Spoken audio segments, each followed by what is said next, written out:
கோவை மாவட்டம் மேட்டுப்பாளையம் பகுதியைச் சேர்ந்த செல்வகுமார் வாசுகி தம்பதியரின் மகள் மீனவ ரோகிணி.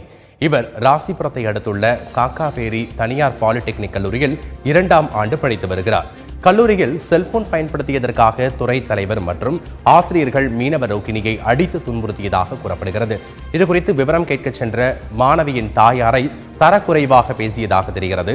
கல்லூரி நிர்வாகம் மீது நடவடிக்கை எடுக்க கோரி நாமகிரிப்பேட்டை காவல் நிலையத்தில் மாணவியின் தாயார் புகார் தெரிவித்துள்ளார். ராமநாதபுரம் மாவட்ட ஆட்சியர் அலுவலகத்தில் மீனவ பெண் குடும்பத்துடன் தீக்குளிக்க முயன்றதால் பரபரப்பு ஏற்பட்டது. அப்போது பாதுகாப்பு பணியில் இருந்த போலீசார் உடனடியாக அவரை தடுத்து நிறுத்தினர். தங்களுக்கு சொந்தமான பூர்வீக நிலத்தை உறவினர்கள் சிலர் பறித்துக்கொண்டு வீட்டை விட்டு துரத்திவிட்டதாகவும், இதுகுறித்து போலீசாரிடம் புகார் அளித்த பிறகும் அவர்கள் எவ்வித நடவடிக்கையும் எடுக்கவில்லை என்றும் அவர்கள் புகார் தெரிவித்துள்ளனர்.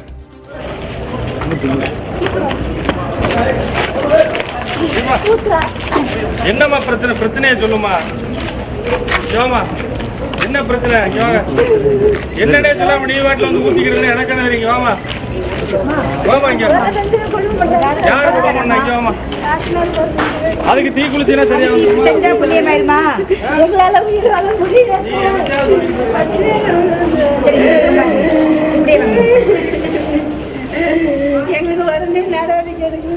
கடலூர் மாவட்ட ஆட்சியர் அலுவலகத்தில் மாமியார் மருமகன் தீக்குளிக்க முயன்றதால் பரபரப்பு ஏற்பட்டது.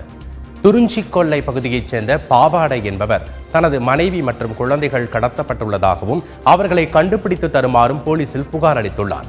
இது தொடர்பாக போலீசார் எந்த நடவடிக்கையும் எடுக்கவில்லை என கூறி மாவட்ட ஆட்சியர் அலுவலகத்தில் பாவாடை மற்றும் அவரது மாமியார் கொளஞ்சி ஆகியோர் தீக்குளிக்க முயன்றனர். உடனடியாக பாதுகாப்பு பணியில் இருந்த போலீசார் அவர்களை தடுத்து நிறுத்தினர். கோவை மாவட்டம் மேட்டுப்பாளையம் அருகே உள்ள சிறுமுகை வனப்பகுதியில் மான் இறைச்சியை விற்க முயன்ற வாலிபரை வனத்துறையினர் கைது செய்தனர். மேலும் அவரிடம் நடத்தப்பட்ட விசாரணையில் மான் தோல், கொம்பு உள்ளிட்டவற்றையும் பறிமுதல் செய்யப்பட்டன. ரகசிய தகவலின் பேரில் அன்னூர் கரியாம்பாளையம் சாலையில் வாகன சோதனையில் ஈடுபட்டிருந்த போது மான் இறைச்சி எடுத்து வந்த வாலிபரை வனத்துறையினர் பிடித்தனர். மானை வேட்டையாடிவிட்டு தலைமறைவாக உள்ள விவசாயி மாரிமுத்துவையும் வனத்துறையினர் தேடி வருகின்றனர். மான் வேட்டையாடுற மாதிரி தகவல் கிடச்சிது. அதன் பிரகாரம் ஒருத்தரை பார்க்கும்போது அவர் ஓடிட்டார். அதில் பைக்கில் கிடச்சது மான் கறி இருந்தது. அதை சீஸ் பண்ணி எடுத்துகிட்டு வந்திருந்தோம். மான் தோல், மான் கொம்பு, சுருக்கு வைக்கிறதுக்கு உண்டான கம்பி மற்றும் சுமார் ஒரு 50 லிட்டர் சாராயம் ஊரல் பைராலில் இருந்தது. அது கண்டுபிடிக்கப்பட்டது. அதை பறிமுதல் செஞ்சுருக்கோம். ஃபர்தராக லீகலாக என்ன ஆக்ஷன் எடுக்கணுமோ நாங்கள் மேற்கொண்டு நடவடிக்கை. வேலூர் மாவட்டம் வாணியம்பாடியில் உள்ள ஒரு கடையில் வாங்கிய முட்டை நீண்ட நேரமாகியும் வேகாமல் பிளாஸ்டிக் போல் இருந்துள்ளது. இதனால் பாதிக்கப்பட்டவரும் அவருடன் ஒன்று சேர்ந்த பொதுமக்களும் கடைக்காரருடன் வாக்குவாதத்தில் ஈடுபட்டனர். அதனுடன் அவரை தாக்கியுள்ளனர். இதனைத் தொடர்ந்து ஆய்வு நடத்திய வாணியம்பாடி நகர்நல அலுவலர் ஹசீதா போலி முட்டைகளை விற்பனை செய்வோர் மீது கடும் நடவடிக்கை எடுக்கப்படும் என்று எச்சரித்தார். சேலம் மாவட்டம் கெங்கவெள்ளி அருகே நள்ளிரவு சுமார் 1 மணி அளவில் 6 குடிசை வீடுகள் திடீரென தீப்பிடித்து எரிந்தன. இந்த தீ விபத்தில் சுமார் 12 லட்சம் ரூபாய் மதிப்பிலான பொருட்கள் சேதமடைந்தன. உடனடியாக தகவல் அளித்தும் தீயணைப்புத் துறையினர் தாமதமாகவே வந்ததாக கூறிய பொதுமக்கள் வீட்டின் பட்டா உள்ளிட்ட முக்கிய ஆவணங்கள் இழந்து தவிப்பதாகவும் அரசு தங்களுக்கு உதவ வேண்டும் என்றும் கோரிக்கை விடுத்தனர்.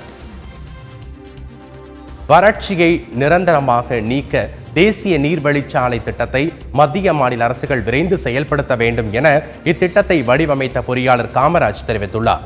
நாமக்கல்லில் செய்தியாளர்களிடம் பேசிய அவர் இத்திட்டத்தை செயல்படுத்த வலியுறுத்தி இளைஞர்களை திரட்டி சேலத்தில் தண்ணீர் மாநாடு நடத்தப்படும் என்று தெரிவித்தார். திருப்பூர் மாவட்டம் முதலிப்பாளையம் சிட்கோ பகுதியில் இயங்கி வரும் தனியார் பின்னலாடை நிறுவனத்திற்கு சொந்தமான பேருந்து ஒன்று பணியாளர்களை ஏற்றிச் செல்லும் போது ஓட்டுநர் கட்டுப்பாட்டை இழந்து தடுப்புச் சுவர் மீது மோதி பள்ளத்தில் கவிழ்ந்து விபத்திற்குள்ளானது. இதில் பணியாளர்கள் 60 பேர் காயமடைந்தனர். 3 ஆண்டுகளுக்கு பிறகு நடைபெற்ற மஞ்சு விரட்டு விழாவில் ஆயிரக்கணக்கான இளைஞர்கள் உற்சாகமாக பங்கேற்று மாடுகளை மடக்கி பிடித்தனர். வேலூர் மாவட்டம் அரியூரில் நடைபெற்ற இந்த விழாவில் 100கணக்கான மாடுகள் பங்கேற்றன. இதில் விரைவாக ஓடி குறைந்த நேரத்தில் குறிப்பிட்ட இலக்கை அடைந்த காளைகளுக்கு பரிசுகள் வழங்கப்பட்டன.